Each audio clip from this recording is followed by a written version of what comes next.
আসসালামু আলাইকুম এভরিওয়ান। তো কেমন আছো তোমরা?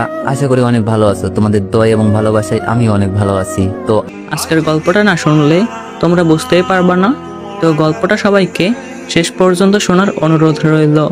গল্পটা একটা সৌদি প্রবাসী ভাইয়াটা চোখে পানি নিয়ে বুকে পাথর চাপা দিয়ে এভাবেই বলতেছিল, ভাইয়া আমি 2023 সালের জানুয়ারি মাসে সৌদি আসি। সব কিছু ভালোই চলতেছিল, নতুন দেশ, নতুন মানুষ, নতুন জীবন, সব কিছু যেন স্বপ্নের মতোই লাগতেছিল। এক কথায় আমি যেন একটা খুশির জগতে হারিয়ে গেলাম।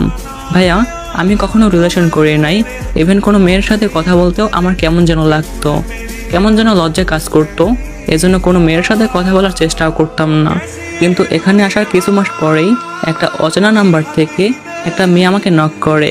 প্রথমে আমি তেমন পাত্তা দেই নাই, কারণ ওই যে বললাম আমি কোনো মেয়ের সাথে কথা বলতে কমফোর্ট ফিল করি না। কিন্তু মেয়েটা আমাকে একের পর এক মেসেজ করে যেত।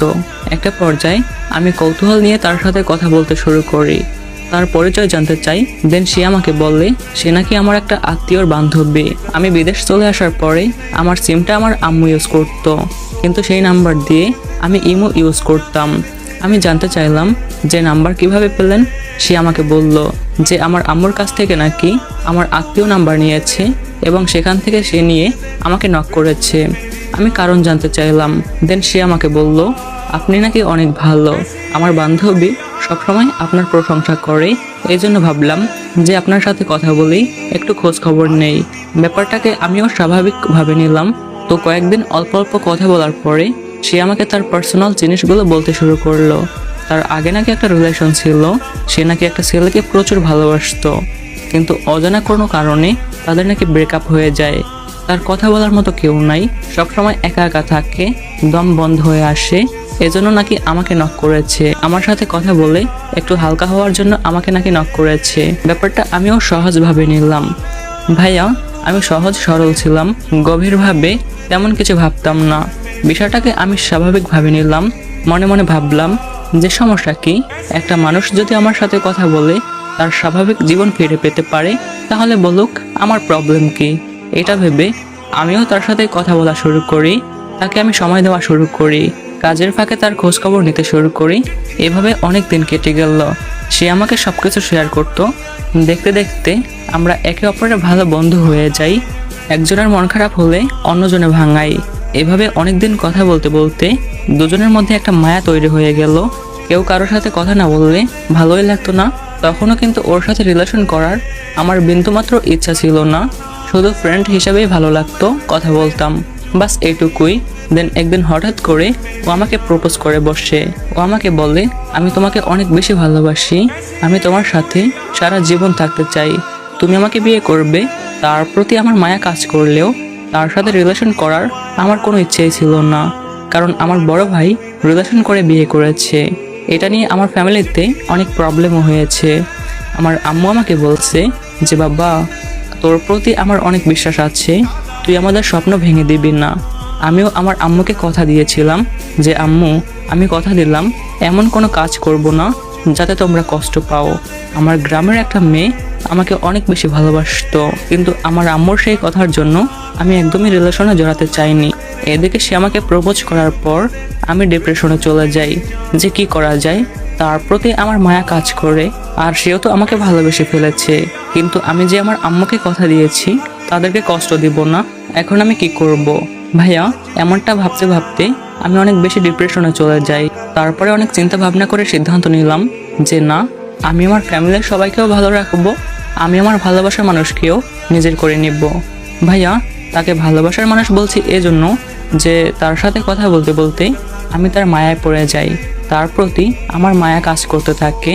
আর কারোর প্রতি মায়া তৈরি হওয়া মানেই ভালোবাসা সৃষ্টি হওয়া। যাই হোক, পরে অনেক ভেবে চিন্তে আমি তাকে বললাম, দেখো আমি তোমাকে একটা শর্তে বিয়ে করতে পারি, আমার সব কথা শুনতে হবে, আমি যা বলবো তাই করতে হবে, যেমনটা বলবো তেমনটাই করতে হবে, কোনো ছেলের সাথে কথা বলা যাবে না, প্রয়োজন ছাড়া বাসার বাইরে বের হওয়া যাবে না, সবসময় পর্দা করতে হবে, নামাজ পড়তে হবে। এমন কথা শুনে সে যেন আনন্দে আত্মহারা। সে আমাকে বলে তুমি যা বলবা আমি তাই করব, তোমার সব কথা শুনবো, তুমি শুধু আমাকে বিয়ে করো। দেন আমাদের রিলেশন শুরু হয়। সত্যি বলতে ও আমার কথা অনুযায়ী সবকিছু করতো। বোরকা পরতো, পর্দা করতো, প্রয়োজন ছাড়া বাসার বাইরে যেত না। এক কথায় আমার মনের মতো চলতো। ওর এমন আচরণ দেখে আমি ওর প্রতি পুরোপুরি আসক্ত হয়ে যাই। ভাইয়া, ও আমাকে এত বেশি ভালোবাসতো যে আমি সামান্য বকা দিলেও ও কান্না করে ফেলতো। আর আমি তখন এতটাই বোকা ছিলাম যে ও কান্না করলে মনে হতো ও আমাকে সত্যিই ভালোবাসে। এজন্য ইচ্ছে করে ওকে বেশি বেশি কান্না করাতাম, ওকে রাগাতাম, ওকে এমনটা বলতাম যে একটা মেয়ে আমাকে মেসেজ দিয়েছে, ওর সাথে কথা বলেছি, এমন আরো মিথ্যা কথা বানিয়ে বলতাম। আর এটা শুনে ও কান্না করত। আমাদের ভালোবাসা এতটাই গভীর হয়ে গিয়েছিল, ও আমাকে একটু সময়ের জন্য না পেলে পাগল হয়ে যেত।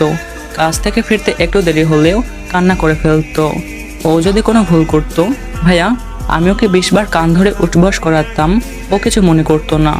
ও সবসময় হাসতো আর বলতো, তুমি যদি খুশি হও তাহলে আমি খুশি, তুমি যদি খুশি থাকো তাহলে তোমার জন্য আমি সবকিছু করতে পারি। ভালোই লাগতো ওকে, হৃদয়ের গভীরে ওকে জায়গা দিয়ে ফেললি। দেখতে দেখতে অনেকগুলো মাস কেটে যায়, সবকিছু খুব সুন্দরভাবে চলতেছিল। দিন একদিন হঠাৎ করে ওর ফোনটা নষ্ট হয়ে যায়।